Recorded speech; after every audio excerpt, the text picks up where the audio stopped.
Dr. Imad Said. Imad is an innovator and a leader in the field of data management, MDM, data quality, and data analytics, winning several awards and accomplishments throughout his career.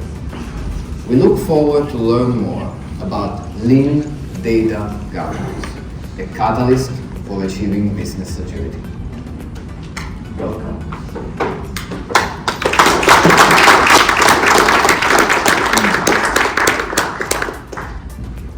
Good morning, everybody. Good morning, sir. How you have been doing for the last 1.5 days? How are the sessions? Great, right? We have really covered the entire spectrum of it. And it's really, we feel that we are honored to be part of this because, we can talk in our terminology, we understand the data culture, we understand the challenges, and we meet, at this event to exchange the ideas. So today, I'm going to be talking about lean data governance. How many of us are focusing on our health to get rid of the belly fat? How many? Is it a concern or not? It's a concern to look in good shape, isn't it? We have to look in good shape, which means that we also have to look at the systems that are lean and mean and clean and evergreen. If we are not looking at it and if we are overloading the systems with the baggage that is not necessary to perform them what they are meant for, then we are really not looking from the lean approach. Data ready. And then how many times we heard this? Data management projects, data cleansing projects, data governance projects, data quality establishment projects are very slow, expensive, complex, and often fail. We heard this because this is a challenge. Then many a times it's the big players who are adapting all of this. Why? Because it's complex, you need expertise, you need a lot of money to invest, and you need the right people to invest into that, which means the stakeholders and all of that. So SMEs, they are always left out. Small and medium enterprises, always left out because those governance solutions are expensive. That requires longer time, that requires bigger teams. And then if you want to implement any governance solution, it needs expertise. So by looking at these challenges, we said, why not bring out something from our experience of nearly 3 decades? We need a solution that democratizes the data. Data democracy is important. What does that mean? We need an application that does not need training, that comes with intuition. People should be able to adapt that so quickly. And we have seen in the past that every solution or every governance tool or every software piece that gets implemented, what is the time and effort that we put into change management, training? Immense. So we build a solution that does not need any training. Have you ever been trained how to use Facebook, LinkedIn, Insta? If they would have conducted the trainings, the adaptability would have been much, much longer. So that's why we followed the same principle. We said that let us design something that comes with a lot of intuition. Then it accelerates the innovation. The solution that we have designed, and officially we are launching it here today, is the lean data governance that is powered by data science. It has got all the sensors. Whether you are in the navigation menu, whether you are on a functional feature, wherever you are, the AI that is working hand in hand, it knows where you are and it asks you questions. It's not that you ask it questions. So we were always, asking the questions, how to do that. It's actually the AI that is asking you, what would you like to do with this record? Would you like me to go and enrich it, or would you like me to pull out the analytics out of it? There are several use cases. And some of the use cases are there in those brochures that are in front of you, but those are just some of the samples. Then enables AI adoption. Here I would like to take a moment that everybody is trying to build AI driven or conversational AI built on their applications. If it is not your core business, kindly do not invest into that. The core business of the organizations is to do the business, make more money so that they can invest into AI technologies, not the other way around. We are now seeing that let's take an AI expert so that he can build something. It is a subject matter expertise, it's a domain expertise, it's an industry expert. We must give that to those guys because they are the guys that comes with. So what we are bringing here is that quick AI adoption into your processes. And what we built a model which is a scaled down LLM model because we do not need such a big one. Scaled down LLM model with lot of AI into it, lot of intuition into it, that it actually answers all the queries that anybody has, and it helps you, guides you, navigates you to the right features what you should do with the master data. Because at the end of the day, master data is not serving itself. Master data is serving the different functions, be it supply chain management, business partner collaboration, or asset lifecycle management, or any of the other things. Then it is safe. It's not taking the organization's data. It's not at all. We built all of this from our knowledge base for the last 3 decades of experience. So if you look at the other models, LLM models, you have to train your context specific, your documents need to be built, your information need to be ingested. It's not, because we believe that we are the experts in master data. We bring that knowledge to you. You do not have to train it.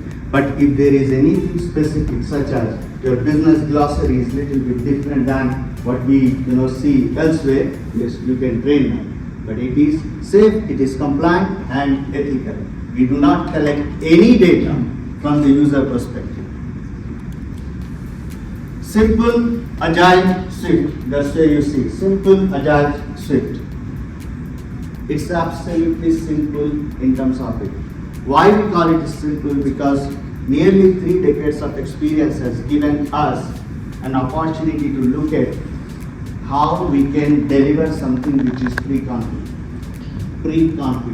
If you are talking about material master, if you are talking about product master, if you are talking about vendor master, customer master, everything is pre-configured. And if you can recall, 20 years ago, we used to have a wizard-driven installation. So we brought in that wizard-driven implementation for a governance solution. Have you ever heard that a governance solution can be implemented by just a couple of experts in less than 60 minutes? And we have done that, we have proven that. So if your organization would like to adapt all the generic business rules that are available, you can implement the governance solution in less than 60 minutes. I have not heard of any solution, or you will not find any solution that could be implemented in less than 60 minutes. If you would like to adapt. Then agility. Every time, agility comes first. Now let us suppose you are talking to, or your data is going to be integrated to SAP. We have pre-built integration. If you are, talking to Oracle Fusion, we have pre-built integration. If it is for the MS Dynamics, we have the JSON integration. So it's agile. You can plug and play. You can use it anywhere with any system. So it's a agnostic, platform agnostic system. Swift, it means quick. Speed of innovation, speed of adoption. That's what it is. I'll explain this.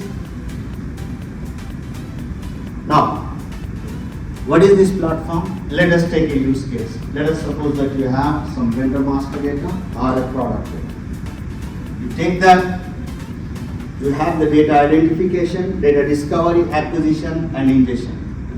That's a separate functional module within it. You plug it, you can connect to any system. Be it SAP system, Oracle system, be it any CRM system, you can connect and pull the data. Because governance solution needs a roadmap, which means you need your legacy data. You can pull in that data, you can connect it, you can analyze it, you can profile it on the go. You can do it yourself. If you are stuck there, AI lens is going to ask you what exactly you want. You want me to run a profile? You would like me to point out the errors? What would you like me to do? So that is how it is.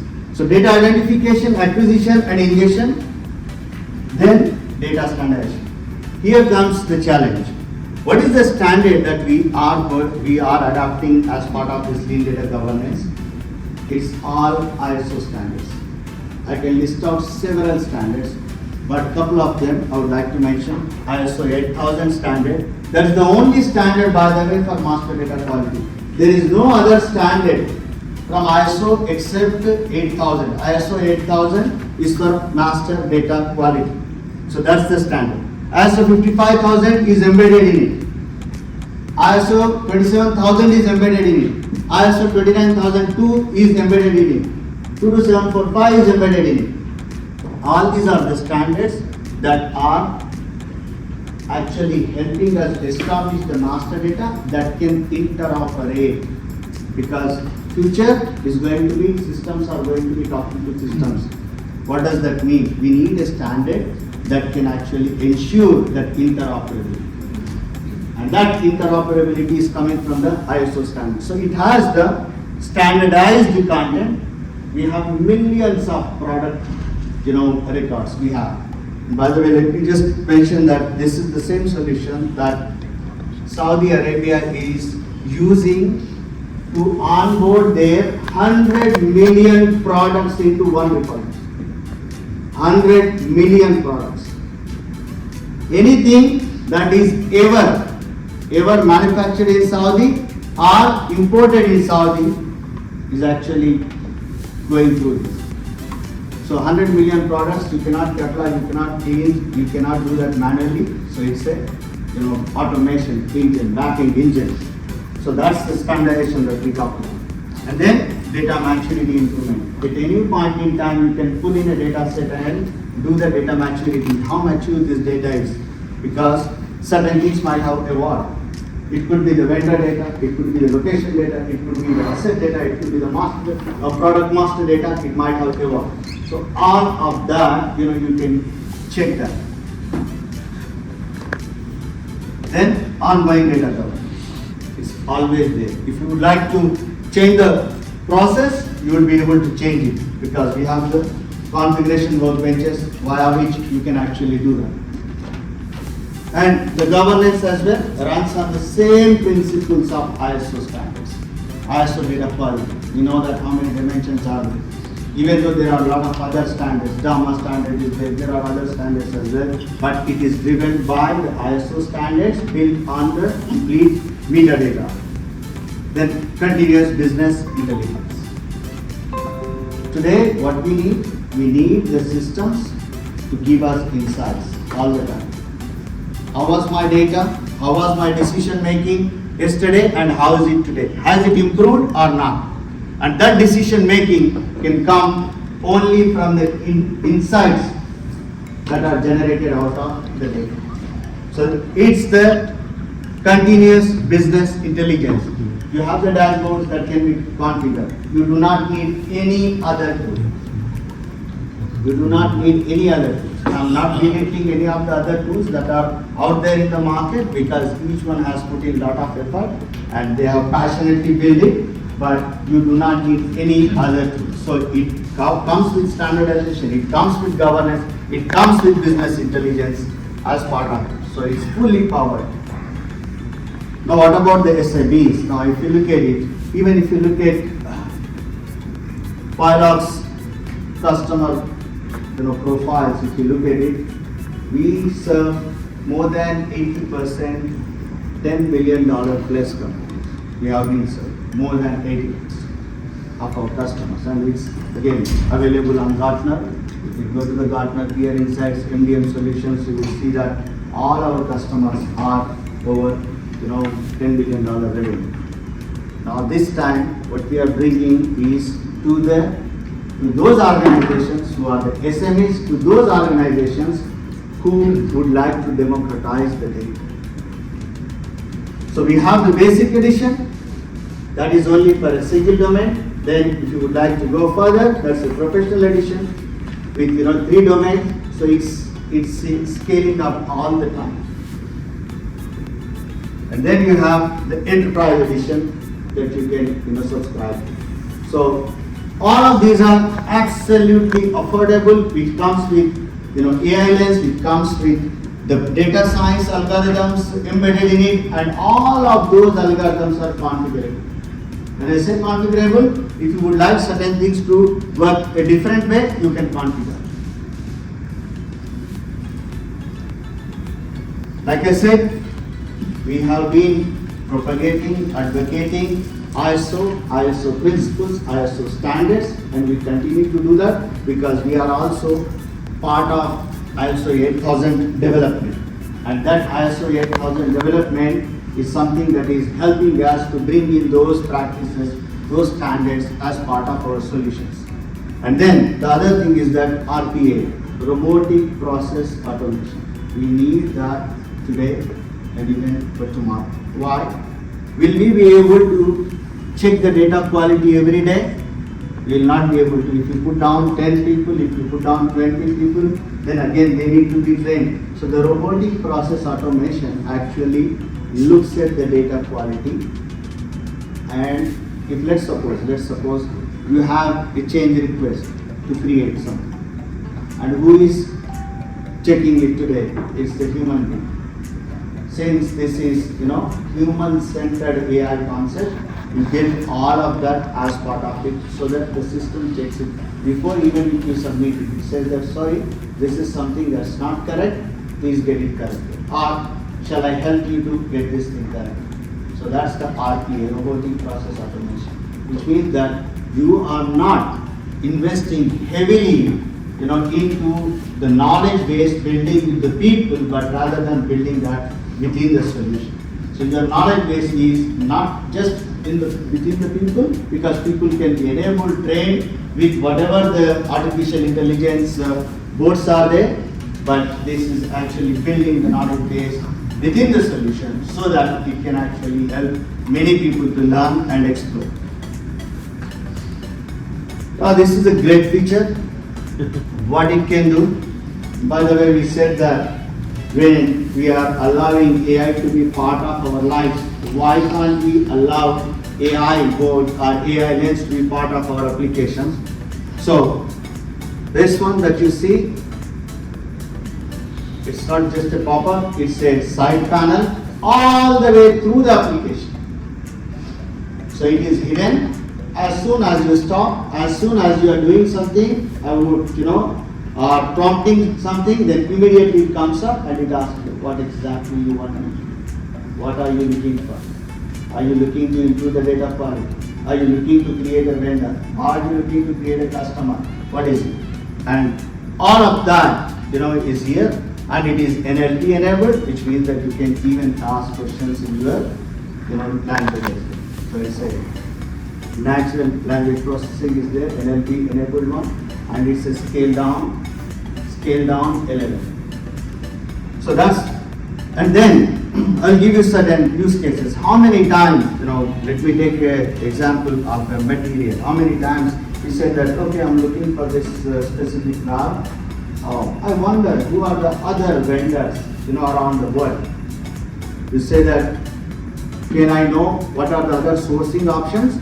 It goes and it fires several algorithms, hundreds of algorithms, and it tells you on the map where you find those vendors. So there's a lot of intelligence that we built around. And if you say that, okay, from last 5 transactions, on this particular thing. From where have I procured or where have I sourced? It tells you. On so and so date, you source it from this vendor for this price, and this was the quantity. So you see, you are sitting in a solution and interacting with your ERP data. You are sitting in a solution, you are interacting with internet. You are sitting in front of that solution wherein you can ask the questions not within that data governance but also extended analytics as well. And it's a great source of knowledge base. Now, if you don't know what are the values that somebody should capture for pressure rating, then say that what are the potential values for pressure rating of gasket, it tells you what is it. And what is the unit of measure for that, it gives you. And we have trained it, we are going to keep training this to make it better, smarter, so that we can empower the human. Because AI is not to have nice boards or nice icons, absolutely not. AI is here to empower us. Right. And we do not have to be afraid of AI, because who is training AI? Humans. So if you train better, it is going to augment you, but it is never going to replace.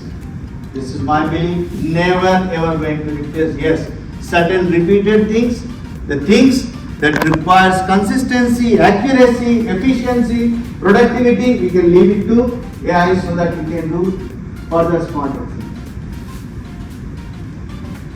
Now, Pilot story, if you look at it, 3 decades of experience in data management, and we have, really our governance solutions are presently in use by thousands, tens of thousands of users are using it.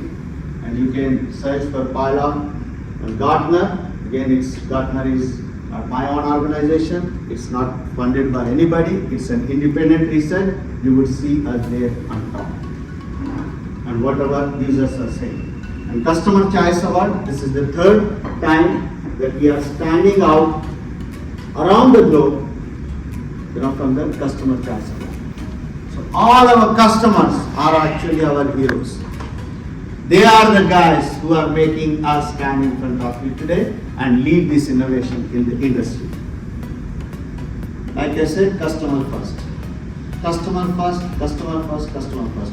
We do not want to see even a single customer, whom we are serving having problems. We always listen to them. We have a team that talks to them almost every day if we see there is a problem. Because if we do not win the trust of our customers, we will never ever get again into the same thing. So we say Pilot is proudly human-centered. Now we are building applications, solutions, we are designing the processes, we are bringing AI for humans. Data-driven. Why? Because it is empowered by data science with lot of data to make smarter data-driven decisions. That's why it is data-driven. And absolutely AI-ready. If you would like to talk more to us, we are out there. Now, you can talk to us. There's a lot that you will be able to learn. The Q&A. Thank you for listening to this.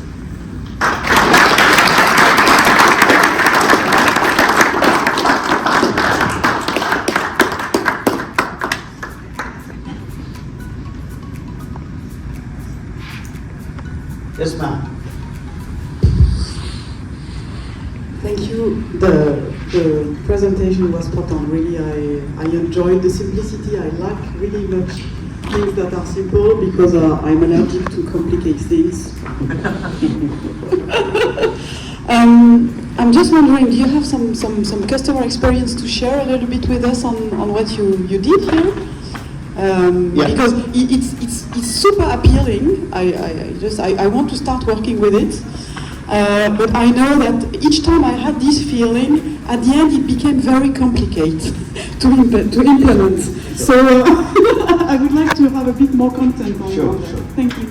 So let me so we have opened this to our early adopters, ramp-up partners. So we'll be able to, we have our team here George, Faraz, and then we'll be able to take you through that experience. We have also a standout site, so we can walk you through that. And if you would like to have hands-on, they will help you out with that as well.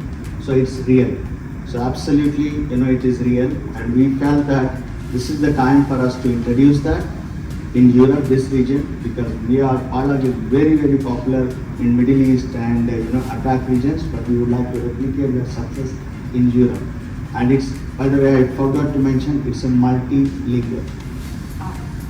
Forgot to mention multilingual, because ISO also advocates for multilingual functionality. So you would be guided by them, how to experience it first time.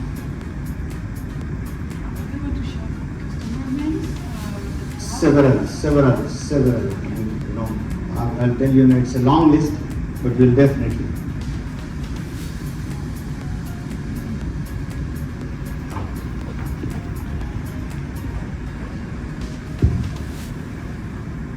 And also we'll share with you the link on Gartner where the customers have given their. Yes. So that question is rather a comment that you just answered that, because when I was, you were presenting and I was thinking in our business, it is so often that we have to go to the business units and actually do the trainings and all of that in their language. Now everyone speaks English, so we really need to do that in a local language to get this commitment and understand and training and so on. But I think you already answered it. It's multi-language. That was exactly my question. Can you support in multiple languages? Absolutely, it supports. And again, it also, what we are now training on that is, from the training perspective, it absolutely supports, but we are also now training it that how many materials have been rejected yesterday is a question. And you can ask that also in your language, then it tells you or it takes you to the dashboard and shows you that. So that's what we are now busy training. But from the general training perspective, functional features perspective, it's fully ready. Thank you for your presentation. I have several questions. How do you secure customers' data using AI Lens? And because you told us that you can explore your data through AI Lens, but we can go to the internet and ask other questions, combine them. And how do we know that the results that you are getting are accurate through AI Lens? How are you training the models and the accuracy of them? Sure. Now the first one, let's suppose that you are asking a question that who are the vendors supplying this part. Let us suppose that's the question. Then we take that part information and then we look at specifically, because we have internal database saying that this vendor is supplying these are the commodities. That's our repository. We built it over a period of time because we have worked with hundreds of millions of records. And then we go through that internet and in your cloud repository and your customer. In your cloud, in our cloud. That's the first thing. We go there and we bring in and then we serve it. Now for the second one, how can we ensure that that's accurate? So if let us suppose if I am showing the vendor locations, I am showing you in a Google map directly. Where is that? You click there, you have the address of the vendor, and from the This is public data. Yeah. What about private data or customers data? Now let us suppose I'm doing a search on a spare part. Now with the specifications, we have captured all the provenance, which is again ISO 8000 standard. From where have we got it? And when you would like to see the link of it, you can click on it and you can see, okay, this is the reliable source from where we have acquired that data. Because we have access to a lot of vendor portals, wherein we have been authorized to use that data. And how you can convince my CEO that our data is not public? Because anything that has to go to public need to interact from your instance outside. If you go through the microservices that are configured, you would be easily able to see that. Private net. Yes, absolutely.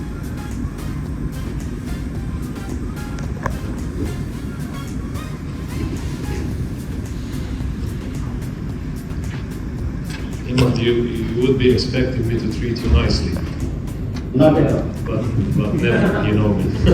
I'm too provocative. This may sound too good to be true. We heard for 1.5 days here challenges when it comes to master data management. I think even us being lost hair, gray hair, and whatever, were maybe surprised what we heard during the past 1.5 days. Yeah. So it's always great to listen to the other side, because I'm always on the other side from a vendor perspective. Oracle, SAP, whatever.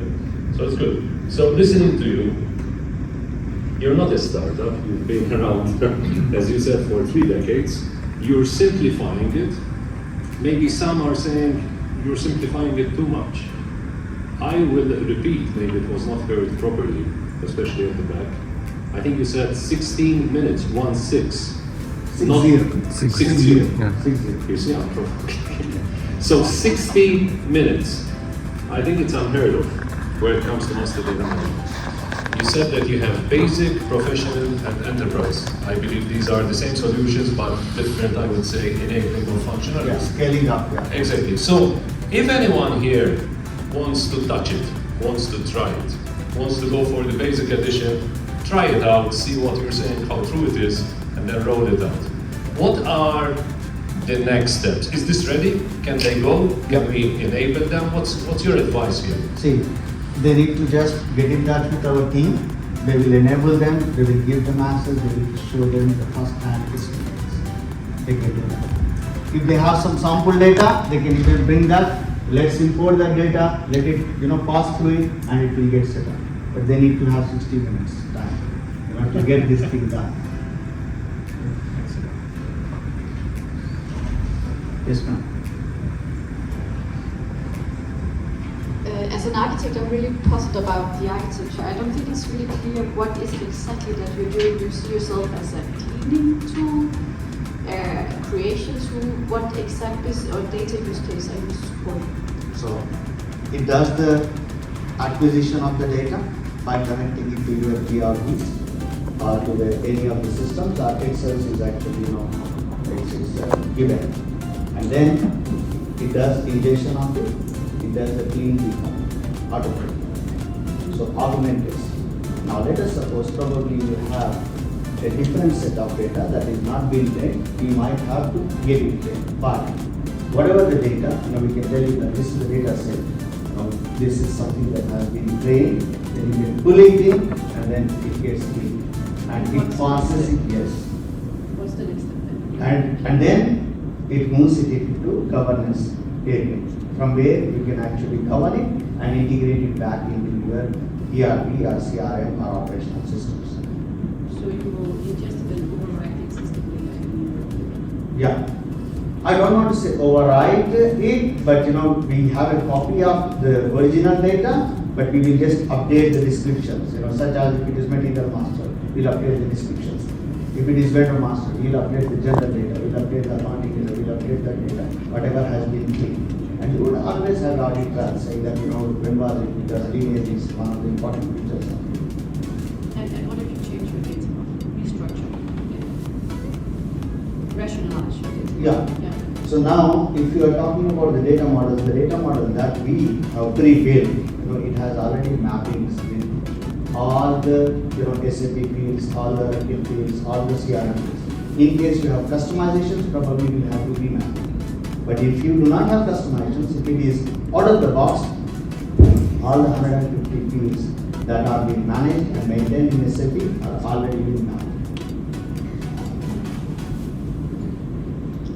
But if you want to get rid of a field in SAP, you have to first do the job in SAP in order to. No, you do not pass that data to, because that's why I say that it is a wizard event. It gives you, these are the fields that you are going to maintain, and these are the fields in SAP. Would you like those to be maintained and governed? You say no, then no need to actually even pass in the data. That is how the integration builds. Okay, but is it a one-off? One-off exercise. Tomorrow, if you would like to add a new field in SAP, you have added it, enable the corresponding field on the governance side as well. Okay, so you use the pilot to do a one-off thing? Absolutely. And then, okay, right, thank you.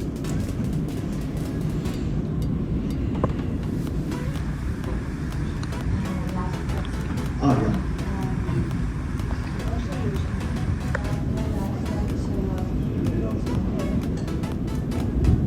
Thank you. Your solution tells us that you can extract data from data sources, several data sources. Yeah. Provide data governance services, and then and your solution says that you can integrate them through ERPs or export them To in Excel. Yeah. Why? Why? Why excellence? Because we are now, though we are covering a lot of popular systems, but there might be certain systems that we are not, fully integrated. So that's the reason. Now, it could be XLSX or JSON. JSON is a way, you can download it and import it, or you put it on FTP and from there you write an integration process. So XLS and JSON actually give the flexibility for us to tell that we can actually cover the entire spectrum of it. But whereas for SAP, for Oracle, for the others, we have pre-built certified integration already for S/4HANA as well as for the Oracle Fusion.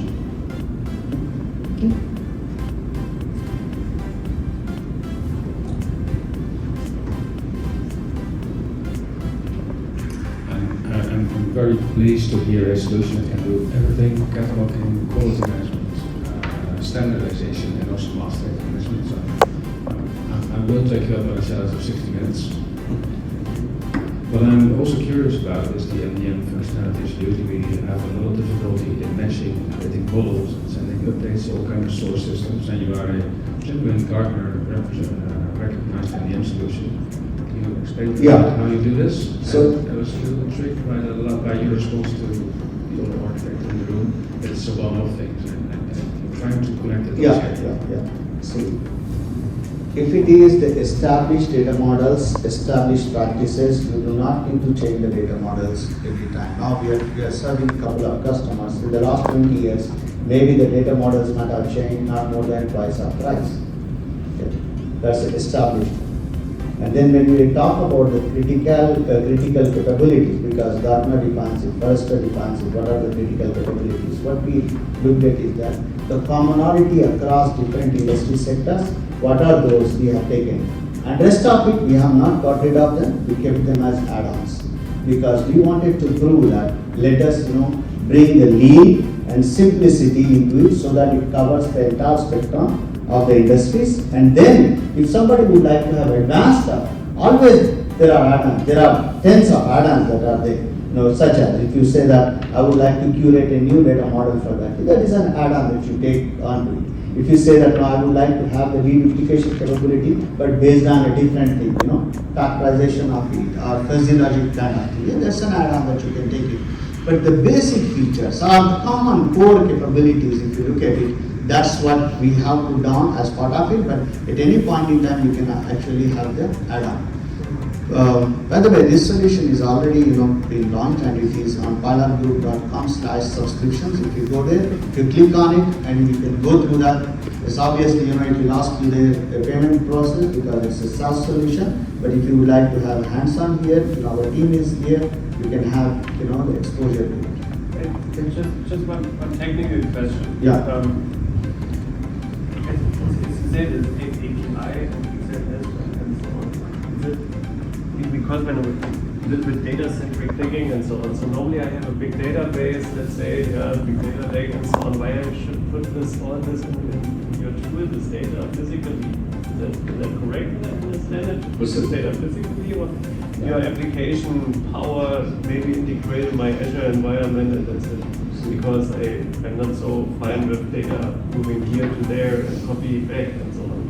If you would like to establish a centralized governance process, you need to bring in all data into one place. Because I have already everything in one place. I do not want to do it in the next place. so via the APIs, then you exchange the governance. Huh? Via the APIs, then you exchange the governance between our solution and that. So rather than we read it from our database, then we will have to have the APIs that are reading from your database and applying the governance. So the physical data can stay in my platform? Yeah, you can. But again, that's a different model. That's a SOA model, service-oriented architecture model, wherein you will consume the APIs that are with us and then implement the governance processes around your already the data set. Yeah. But again, that's not available as part of this offering. That needs to be customized, but we have certain customers who are managing their customer data in another place. They did not want to bring that into our repository. So they are utilizing our APIs to govern the data. Because it's all about, integrating. It's all about bringing the processes and exchanging them across the landscape. Thank you.